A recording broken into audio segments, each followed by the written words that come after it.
सत श्री अकाल फ्रेंड्स, तुहाडा सारिਆਂ ਦਾ वेलकम है जी Gill Punjabi food factory channel ते फ्रेंड्स अज आप बनावांगे जी बेसन का हलवा। बहुत ही ईजी रेसिपी है, सो फटाफट तुम ईजीली है जो बना सकते हो। बहुत ही घट समान की लोड़ होंदी है। इत्थे आप समान लैता जी, ये आप बेसन लैता है फ्रेंड्स। जे तुसी अद्धा कप यानी कि अद्धी कटोरी देसी घ्यो की लै रहे हो तो आप 1.5 कटोरी या 1 कटोरी बेसन की यूज़ करांगे। अद्धी कटोरी आप जिन्ना बेसन लैता उन्नी चीनी लवांगे। 1 कटोरी के हिसाब नाल जिन्ना ही आप बेसन मैं नापिया उन्ना ही लवांगे आप चीनी। सो थोड़े जे ड्राई फ्रूट्स बादाम काजू किशमिश ते 1 गिलास पानी का लवांगे। यही चीज़ां नाल अपना जिहड़ा हलवा तैयार हो जाऊगा। तुसीं रिफाइंड च भी बना सकते हो जां घ्यो च भी बना सकते हो, बट जे बच्चों ने खाना तो बच्चों लिए हमेशा देसी घ्यो च बनाओ। इस तरह की रेसिपी सेहत लई बहुत वधिया हुंदी है जी। हुण इत्थे आपां कढ़ाई लै लईए एक ते बनाउणा स्टार्ट करदे इस रेसिपी नूं।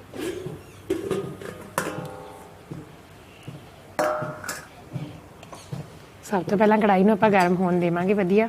सब तो पहला फ्रेंड्स आप इत्थे देसी घ्यो पावांगे। ये अपने कोल घर दा बनिया होया देसी घ्यो है। सो इहनूं वधिया गर्म होने देवांगे, मैल्ट करांगे घ्यो नूं, मैल्ट होने देवांगे वधिया।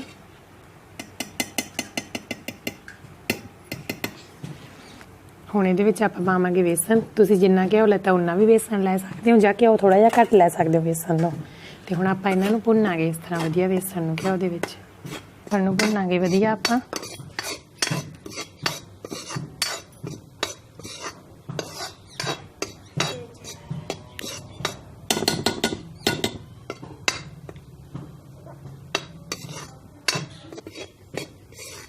इनू थल्ले नहीं लगन देना फ्रेंड्स, आप वधिया कड़छी मारी जानी है विच।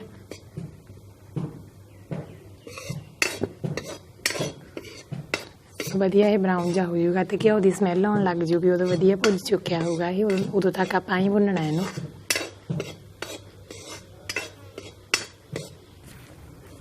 सो फ्रेंड्स इस तरह बेसन अपना वधिया भुज चुक्या तो हुण इहदा कलर भी चेंज हो गया। बेसन बिल्कुल जिहड़ा ढिल्ला पै जांदा इस तरह कलर भी इहदा चेंज हो जाता, घ्यो छड्डण लग गया। सो हुण इस स्टेज ते आपां इहदे च चीनी ऐड करांगे टेस्ट अकॉर्डिंग, ज़्यादा नहीं, जिन्ना का आप बेसन का यूज़ किया। तो इस तरह चीनी ऐड करांगे। चीनी नूं वधिया इहदे च मिलावांगे।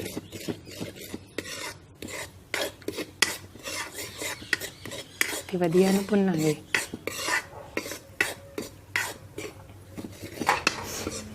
हुण फ्रेंड्स इहदे विच आपां पानी मिला देंगे, थोड़ा थोड़ा करके पानी मिलावांगे ते इहनूं चंगी तरह मिलावांगे। इस तरह ज़्यादा पानी नहीं मिलाना, इसमें चंगी तरह मिक्स कर देंगे इस तरह वधिया।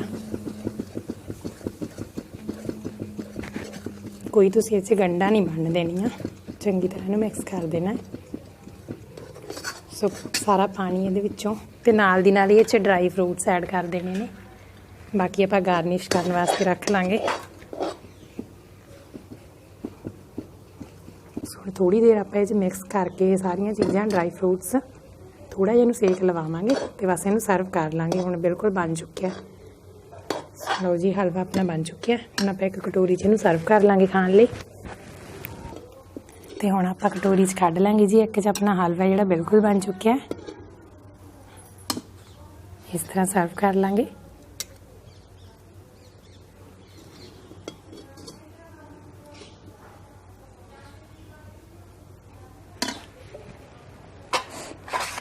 सो फ्रेंड्स इस तरह अपना हलवा बिल्कुल बन चुक्या, कितना वधिया। बस हूँ तो ड्राई फ्रूट्स आप ये पहले ही पाए है, थोड़ा जिहा तुसीं गार्निश करना तो इन्हूं कर सकते हो इस तरह बरीक कट्टे हुए बादामां नाल। लो जी बिल्कुल रेडी है खाने वास्ते, बिल्कुल दानेदार तो वधिया पक के बनया है। सो तुहानूं मेरी रेसिपी किस तरह की लगी जरूर दस्सिओ जी कमेंट करके नीचे कमेंट बॉक्स च। जे तुहाडी कोई रिक्वेस्टेड वीडियो है तो वह भी जरूर कमेंट करके दस्सिओ, असीं जरूर कोशिश करांगे वो वीडियो बनाउण दी। And thank you so much जी तुहाडा साडी वीडियो देखण वास्ते।